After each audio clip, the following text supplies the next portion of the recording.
The old order changes in rural England. The shadow of the industrial town falls across the countryside. Today, the immemorial labours of ploughing and sowing and reaping are performed by machines. The farmer is turning more and more to scientific methods of production, intensive cultivation of crops, and centralised systems of marketing. More and more he is depending for his livelihood on market gardening, on cattle, on dairy produce, foods whose value is practically doubled if they can be delivered to the consumer fresh.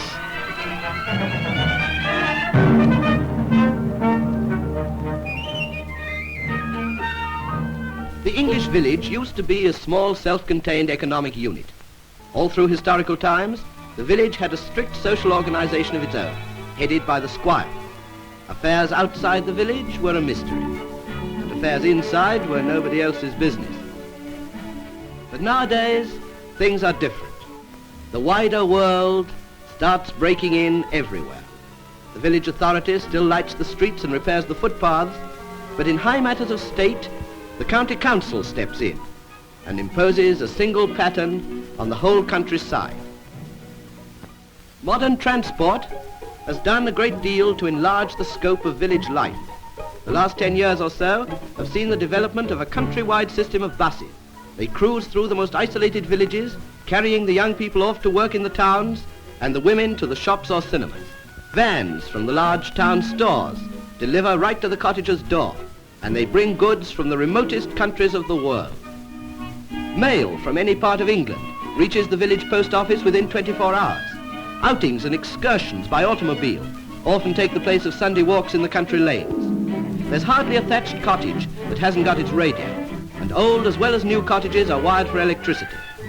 Telephones connect Land's End with John O'Groats, and over 13,000 public call boxes have been put up in rural areas. The young people working in the towns acquire the townsman's outlook and his standards of life. They demand new houses and modern comforts, a white-tiled bathroom with running water instead of the garden well. Community halls are also being built to attract social activities back to the village. The English village is traditionally built round a central patch of grassland, the village green. This is where village life is seen at its best. The butcher and the baker and so on all have their shops on the fringe of the green, competing with the express delivery services from the towns. They have to be much more efficient and alive to progress than their forefathers were. Perhaps there are the old stocks, a very popular form of punishment in the old days. The children nowadays have much more to live for. It's 60 years since compulsory education took away from village parents the responsibility of deciding whether schooling was good for their children or not. It's more than 30 years since county councils were empowered by law to provide free education right through from the village school to the university. All the world now lies before the boy or girl who crosses the threshold of the little local schoolroom.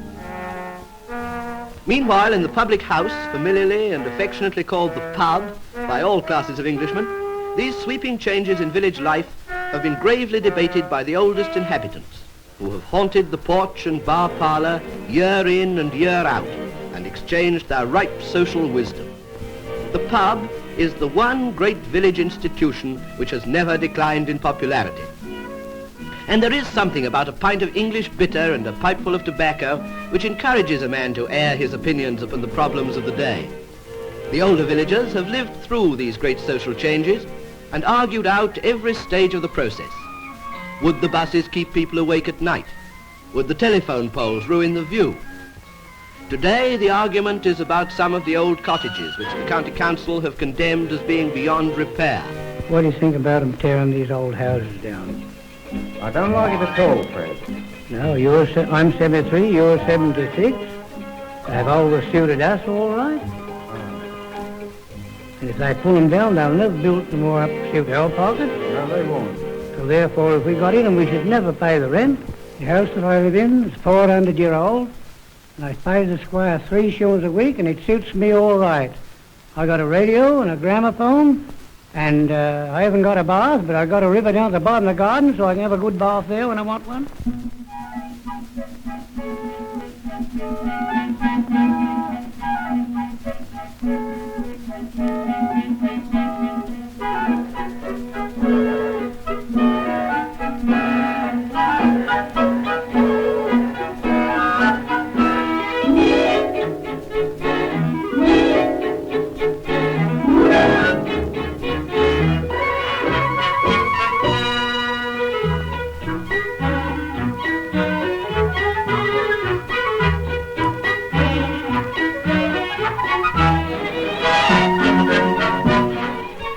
have a better time in the village than what they did when I was a boy. I used to go to walk mile and a half to work, get 1 and 6 a week, frighten crows off the parson's field. And my father only got 10 shillings to keep 5 of them. In the old days, the squire was the fountainhead of authority in the village. He enforced the law, patronised education, and probably purchased himself a seat in Parliament. The villagers were completely dependent on the squire for their livelihood. But today, the youth of the village looks for work in the big industrial towns. The landed estates, too, are slowly disappearing. Some have been sold to farmers, some have been used for building purposes, and some have become national property. The squire often lends his grounds for the village show or fete, an annual affair in most villages since the 15th century.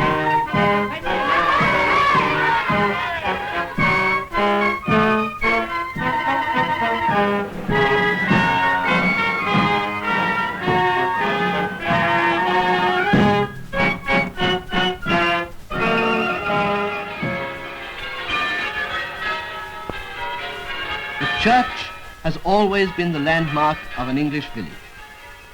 There are over 12,000 ancient churches in England. Once a year, the villagers decorate the church for the harvest festival.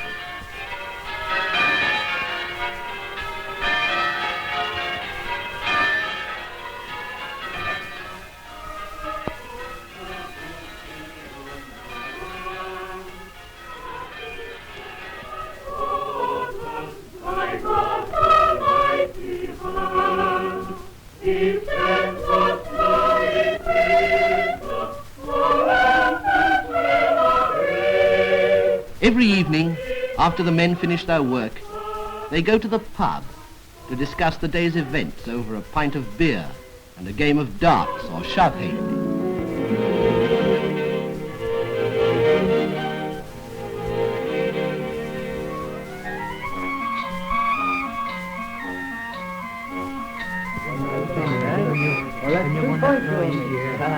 I don't know what it is now.